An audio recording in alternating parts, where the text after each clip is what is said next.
Assalamualaikum warahmatullahi wabarakatuh. Oke, perkenalkan nama saya Abdul Hakim, NIM 2311010024 dari Prodi Bahasa dan Sastra Arab Fakultas Adab dan Manara. Oke, pada kesempatan kali ini pembahasan kita dibagi menjadi 5. Yang pertama, bagaimana proses masuknya Islam ke Spanyol atau Andalusia. Yang kedua, bagaimana modernisasi kepemimpinan Daulah Umayyah di Spanyol. Yang ketiga, kemajuan apa saja yang telah dicapai dan faktor pendukungnya. Yang keempat itu, bagaimana faktor-faktor yang menyebabkan runtuhnya Daulah Umayyah di Spanyol. Dan yang terakhir, bagaimana pengaruh peradaban Islam di Spanyol terhadap bangsa Barat. Oke, masuk kita kepada pembacaan yang pertama, yaitu bagaimana cara masuknya Islam ke Spanyol. Awal masuknya Islam ke Spanyol ini terjadi pada masa Khalifah Al-Walid yang berkuasa pada tahun 705 sampai 711 Masehi. Tetapi sebelum Spanyol ini dimasuki oleh Islam, umat Islam terlebih dahulu menguasai wilayah Afrika Utara.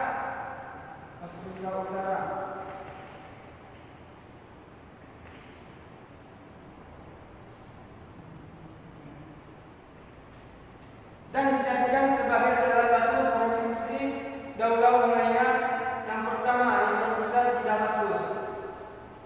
Penaklukan Afrika Utara ini sebenarnya dilakukan pada masa Khalifah Abdul Malik berkuasa pada tahun 685 sampai 705 Masehi. Dan Abdul Malik ini mengangkat gubernur yang pertama di Afrika Utara itu yang bernama Hasan bin Nu'man Al-Ghassani.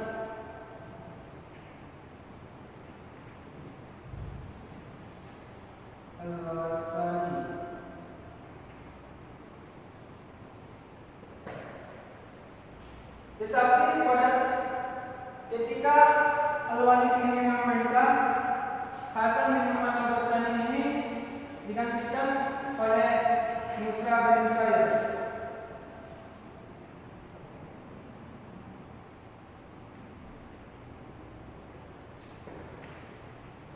Pada zaman Khalifah Al-Walid ini, Musa bin Sayyid melakukan perluasan wilayah sehingga ia menguasai wilayah Aljazair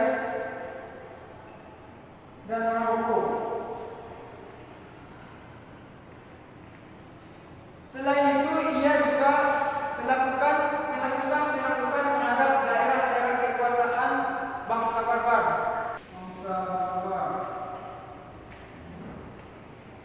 Daerah-daerah kekuasaan bangsa barbar ini yaitu di pegunungan di Afrika Utara. Dengan dikuasai oleh Musa bin Sayyid, maka bangsa barbar ini terjadi setia dan tidak membuat kekacauan sebagaimana yang mereka lakukan sebelum-sebelumnya.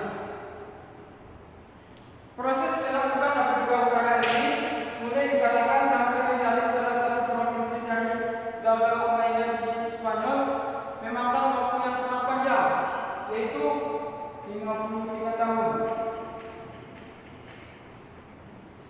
yang dimulai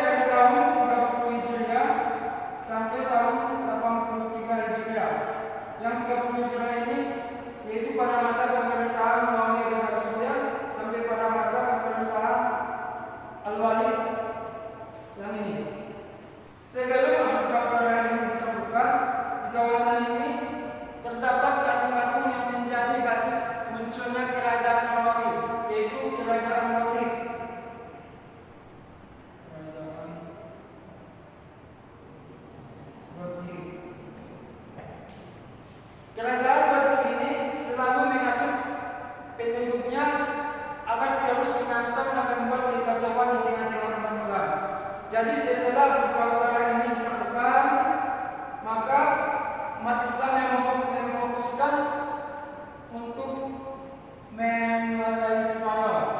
Jadi dapat disebutkan bahwa Afrika Utara ini dijadikan sebagai batu loncatan untuk menguasai Spanyol.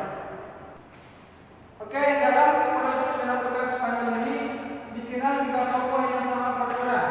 Yang pertama, Taarif bin Malik. Yang kedua, Taarif bin Ziyad. Dan yang ketiga, Musa bin Ziyad. Taarif bin Malik ini dikenal sebagai penyelidik dan perintis. Ia membawa pasukan yang berjumlah 500 orang dan diantaranya itu pasukan berkuda.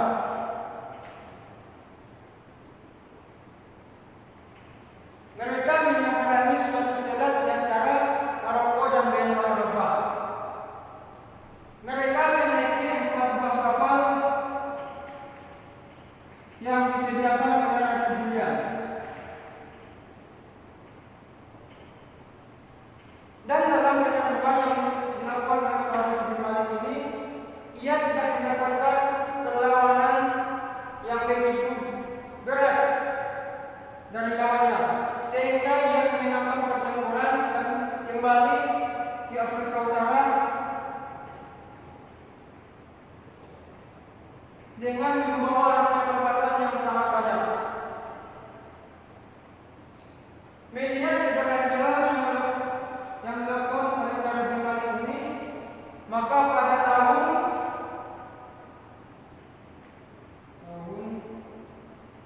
711 Masehi, Musa bin Sa'id kembali mengutus suatu pasukan yang dipimpin oleh Taarif bin Ziyad kepada Spanyol.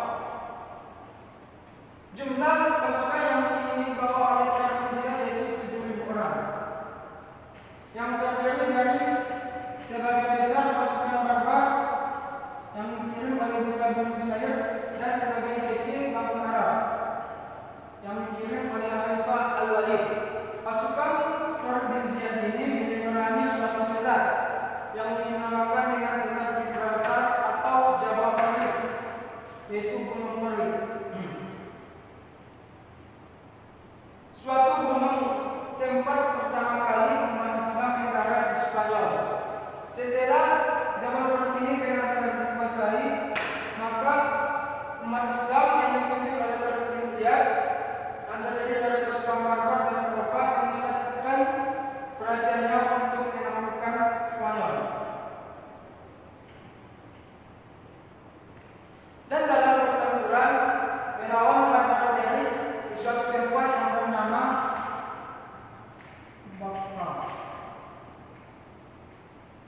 Raja Roderick dapat dikalahkan dan pasukan Taarif bin Ziyad melakukan penaklukan terhadap kota-kota penting sehingga dikuasai oleh Granada, Cordoba, dan Toledo. Dan pada saat melakukan kota Toledo ini, Taarif bin Ziyad meminta tambahan pasukan kepada Musa bin Sa'id dan dikirimlah 5.000 orang tambahannya. Kemudian setelah dikirim, maka jumlah pasukan Taarif bin Ziyad ini menjadi 12.000 orang. Tetapi itu belum sebanding dengan pasukan Raja Roderick, yaitu berjumlah 100.000 orang. Atas kemenangan yang dicapai oleh Taarif bin Ziyad ini membuka jalan yang sangat luas untuk melakukan perluasan wilayah di Spanyol. Untuk itu, Musa bin Sa'id ikut serta turun tangan dalam proses penaklukan kota-kota lainnya di Spanyol. Dan Musa bin Sa'id dapat melakukan kota Carmona, Sevilla, Merida, dan ia juga mengalahkan Raja Roderick yang bernama De Bromir di Orihuela. Dan Musa dan Taarif ini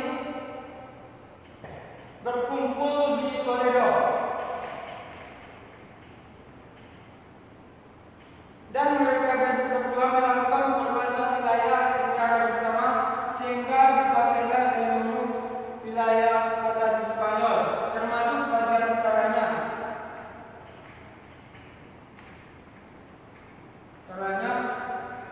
Yang dimulai dari kota Saragossa sampai kota Nevada. Dan itulah proses masuknya Islam ke Spanyol Andalusia ini. Oke, pada periode pertama ini berlangsung dari tahun 711 sampai 725 Masehi. Pada periode pertama ini, Spanyol dipimpin oleh seorang wali yang diangkat oleh Daulah Bani Umayyah di Damaskus. Dan pada masa ini belum ada kemajuan sekalipun, baik itu di bidang politik, peradaban, dan kebudayaan. Karena pada masa ini masih banyak gangguan-gangguan yang muncul, baik itu dari dalam maupun dari luar.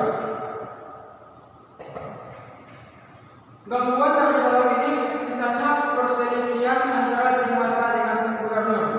Mereka merasa paling berhak untuk menguasai Spanyol ini. Dan timbullah sebuah pertikaian dan perselisihan. Kemudian gangguan yang datang dari luar, yaitu gangguan yang datang dari sisa-sisa musuh Islam yang ada di Spanyol. Mereka terus menggerogoti, bahkan membuat kerusuhan di tengah-tengah umat Islam yang berada di Spanyol. Dan periode ini berakhir dengan datangnya Khilafah Ad-Dakhil pada tahun 755 Masehi.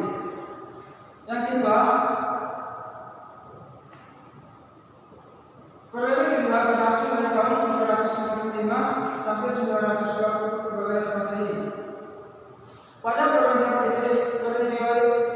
kedua ini dipimpin oleh seorang amir yang tidak patuh kepada Daulah Abbasiyah di Baghdad. Dan amir yang pertama yaitu Abdurrahman Ad-Dakhil yang masuk ke Spanyol pada tahun 755 Masehi. Ia melarikan diri dari kejaran Daulah Bani Abbasiyah dan ia datang ke Spanyol dan mendirikan dinasti Umayyah yang kedua di Spanyol. Pada masa periode kedua ini mulai muncul berbagai perkembangan, yaitu di bidang peradaban dan kebudayaan. Peradaban dan kebudayaan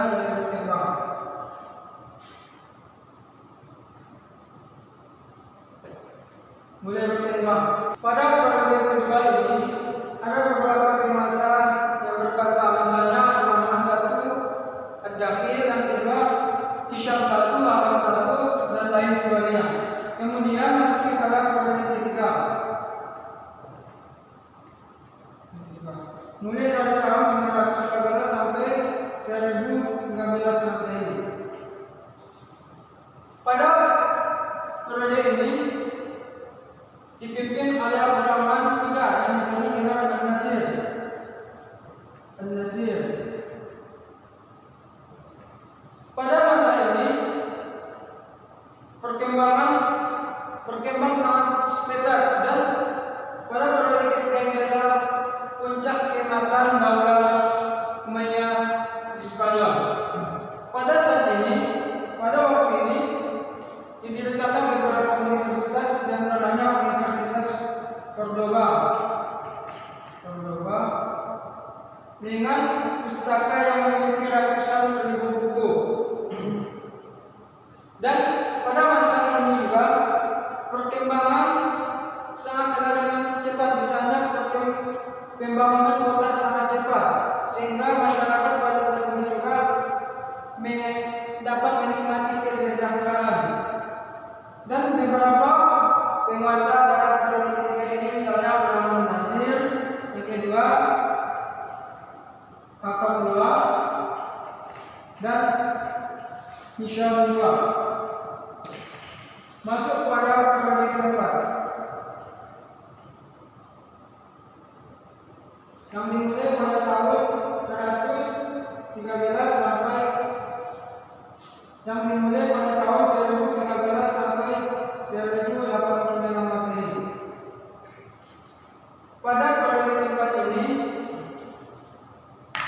umat Islam terpecah menjadi beberapa negara kecil. Maka dikatakan lebih dari 30 negara kecil. Yang dipimpin oleh raja-raja Romawi atau lebih dikenal dengan Muluk at-Tawaif. Dan pada masa ini juga mulai muncullah pertikaian di antara umat Islam kembali dan bahkan terjadi perang saudara. Kemudian pada periode kelima,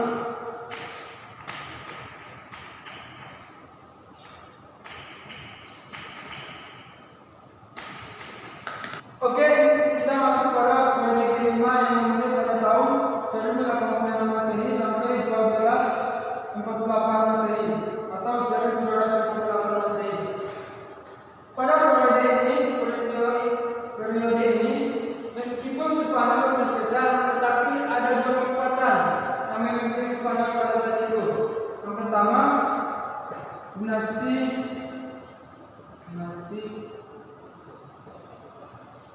Murabitun dan dinasti Muawiyah. Tetapi setelah kekuasaan dinasti ini muncullah beberapa penguasa yang lemah, sehingga pada saat periode kelima ini wilayah-wilayah umat Islam dapat diambil alih oleh Kristen atau ditaklukkan oleh Kristen.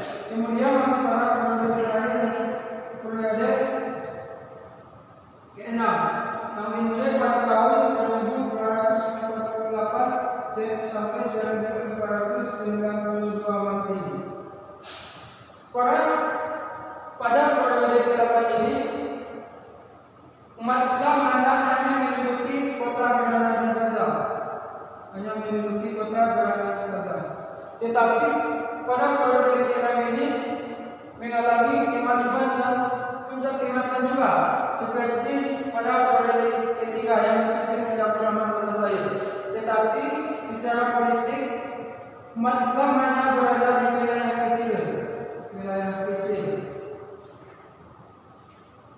sehingga mudah ditaklukkan oleh Kristen. Dan pada periode ini berakhir dengan persaingan antara kaum-kaum yang ada di sana dalam merebutkan kekuasaan. Oke, pada pembahasan ketiga ini kita membahas tentang kemajuan yang dicapai oleh dinasti Umayyah di Andalusia. Yang pertama, kemajuan intelektual dan ilmu pengetahuan. Yang A, filsafat. Pada masa ini banyak tokoh-tokoh terkenal di dunia seperti Ibnu Majah,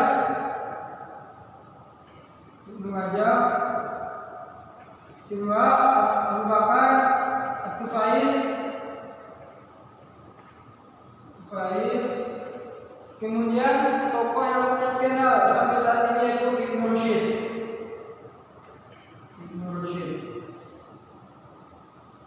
Kemudian di bidang ilmu kedokteran,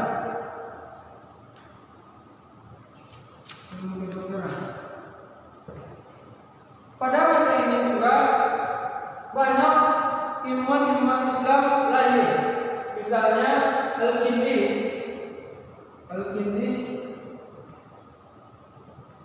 yang dikenal sebagai ahli mata atau optik.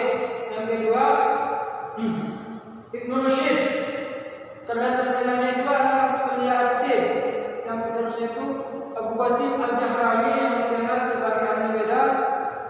Dan yang terakhir itu Ibnu Sina dengan karyanya itu Qanun fi at-Tibb yang sangat terkenal dan bahkan sebagai rujukan di berbagai universitas di dunia.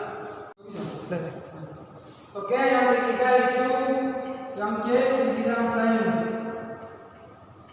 Pada masa itu lahirlah beberapa ilmuwan Islam di bidang sains. Misalnya pada bidang matematika, MTK itu dikenal ilmuwan yang terkenal itu Ibnu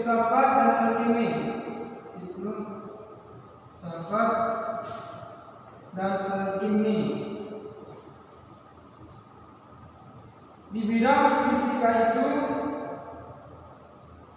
terkenal Razi, yang juga terkenal sebagai peletak dasar ilmu kimia. Dan kemudian dalam bidang kimia dan astronomi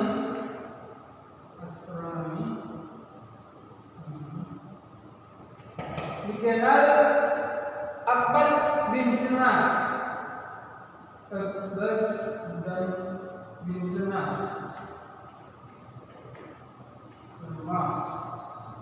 Dan juga dikenal Ibrahim bin Yahya An-Naqas. Ibrahim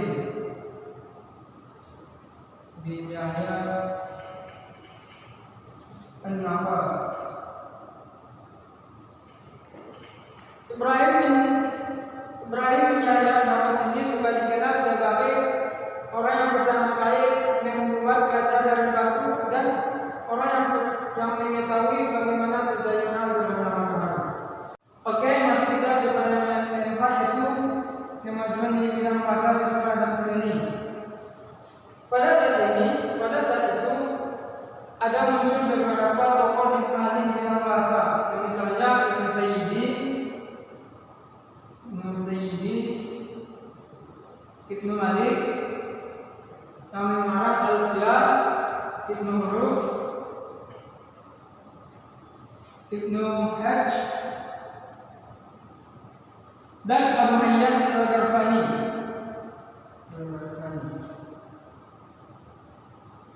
Kemudian di bidang sastra muncul salah satu ulama yang terkenal yang bernama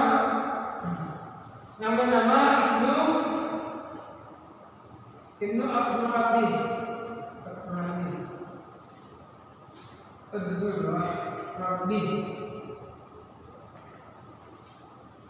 dengan karya yang terkenal Al-Fani. Kemudian kemajuan di bidang seni. Kemajuan di bidang seni ini indikasinya adalah munculnya sekolah-sekolah musik di Cordoba yang dimunculkan oleh Daryah, yaitu salah satu murid dari Ishaq al-Mausuli dari Baghdad. Kemudian masuk kepada kemajuan di bidang fikih, yang fikih. Islam di Spanyol ini menganut mazhab Maliki yang dikembangkan oleh Ziyad bin Abdurrahman.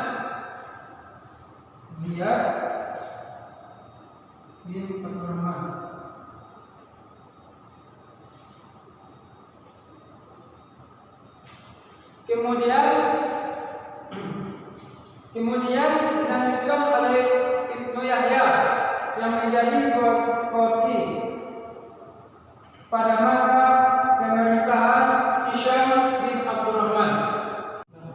Oke, masuknya kepada kemajuan yang kedua, yaitu kemajuan di bidang arsitektur dan pembangunan.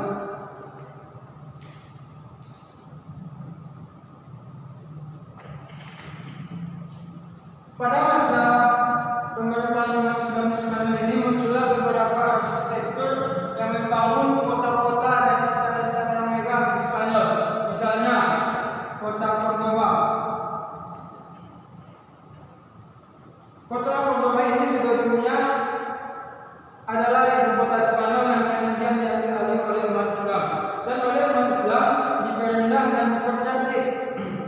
Jembatan besar dibangun di atas sungai di tengah kota, taman-taman menghiasi ibu kota, dan di sekeliling ibu kota tersebut dibangun pula istana-istana yang dapat mempercantik dan memperindah ibu kota. Salah satu kebanggaan dari kota Cordoba ini adalah adanya Masjid Cordoba. Dan ciri-ciri dari kota Cordoba ini adalah banyaknya pemandian-pemandian. Bahkan dikatakan hampir 900 pemandian ada di kota Cordoba, dan di setiap pemandian itu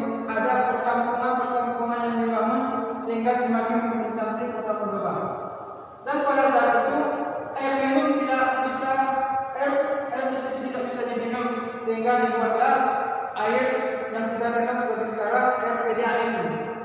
Bisa dikatakan seperti itu, sepanjang 80 km. Yang kedua, masuk kita ke kota Granada. Kota Granada ini adalah kota yang sangat megah dan arsitekturnya ini terkenal di seluruh dunia. Kota Cordoba ini sebagai tempat pertahanan terakhir umat Islam Spanyol sebelum runtuh. Kota Cordoba ini terkenal dengan arsitekturnya yang sangat megah, bahkan mempesona. Di kota Granada ini juga dibangun beberapa istana dan kota-kota yang megah juga, seperti Istana Al-Jahra, Istana Al-Ghazal, dan Menara Gerda yang tidak kalah megahnya dengan kota-kota yang lainnya. Masuk di mana kita pada faktor mendukung kemajuan Islam di Spanyol. Yang pertama adanya Muluk At-Tawaif. Dengan adanya Muluk At-Tawaif ini justru mengembangkan dan memajukan peradaban Islam di Spanyol. Karena dengan Muluk At-Tawaif ini raja-raja bersaing dalam hal positif dalam bidang kemajuan seperti ilmu pengetahuan dan pembangunan lainnya. Yang kedua, adanya semangat kesatuan kebudayaan yang ada di dalam tubuh umat manusia, umat Islam maksudnya. Dan yang terakhir itu adanya dorongan dari para ulama untuk melakukan kegiatan-kegiatan ilmiah sehingga memunculkan ilmuwan-ilmuwan yang berkompeten di dalam bidangnya. Oke, masuk kita pada pembahasan yang keempat, yaitu faktor-faktor yang menyebabkan mundurnya peradaban Islam di Spanyol. Ada beberapa faktor. Yang pertama, konflik Islam dengan Kristen. Agama Kristen menganggap bahwa Islam telah mengambil kekuasaannya di Spanyol, sehingga mereka terus melakukan penyerangan terhadap umat Islam dan memergoki umat Islam, sehingga umat Islam ini kalah ujung-ujungnya. Kemudian yang kedua, tidak adanya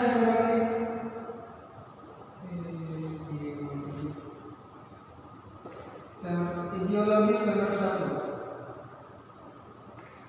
Misalnya pada masa ini, pada masa Islam Spanyol, manusia atau penduduk pribumi enggan menerima Allah yang bukan dari kalangan mereka. Misalnya bangsa barbar dan Slavila. Bangsa barbar ini masuk Islam dan Slavila ini juga banyak yang masuk Islam. Tetapi bangsa-bangsa pribumi atau penduduk pribumi ini enggan menerima Allah yang berasal dari ini, sehingga bangsa barbar dan Slavila banyak melakukan penyerangan terhadap umat Islam. Yang selanjutnya itu kesulitan ekonomi.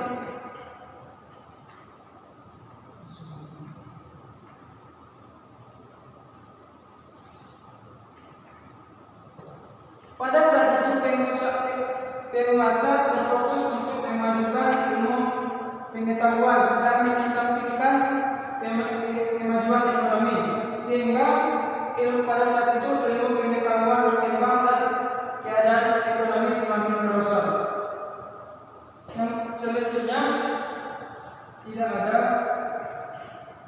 jelasnya sistem peralihan kekuasaan.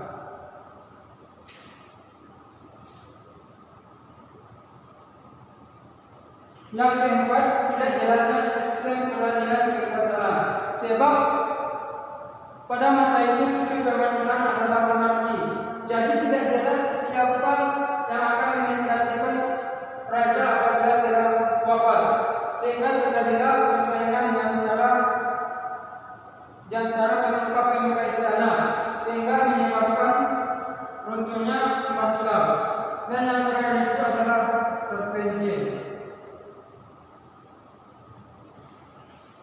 Islam di Spanyol bagaikan negara yang sangat kecil, sehingga ketika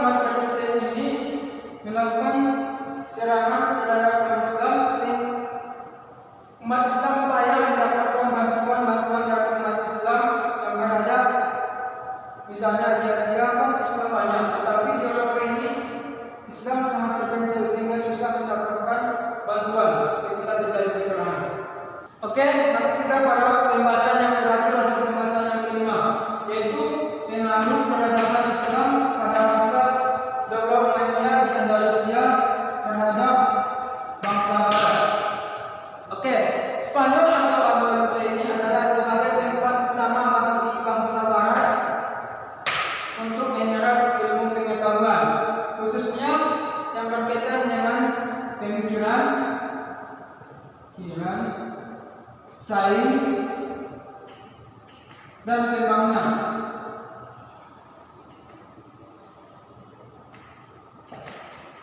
Misalnya pemikiran Ibn Rushd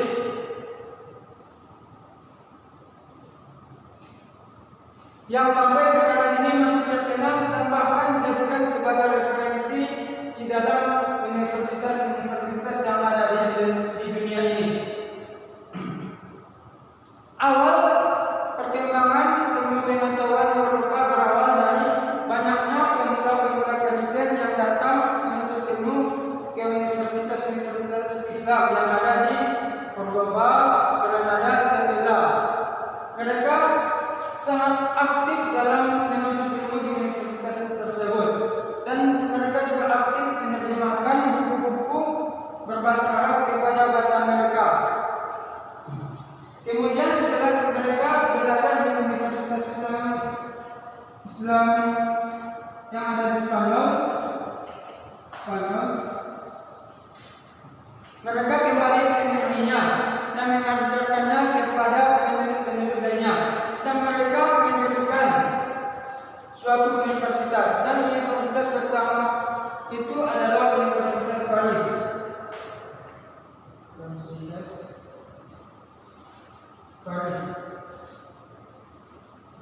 Yang berdiri pada tahun 1261 Masehi, dan pada abad pertengahan 18 mendirilah 18 universitas lainnya yang mengajarkan berbagai ilmu pengetahuan, misalnya ilmu kedokteran, ilmu pasti,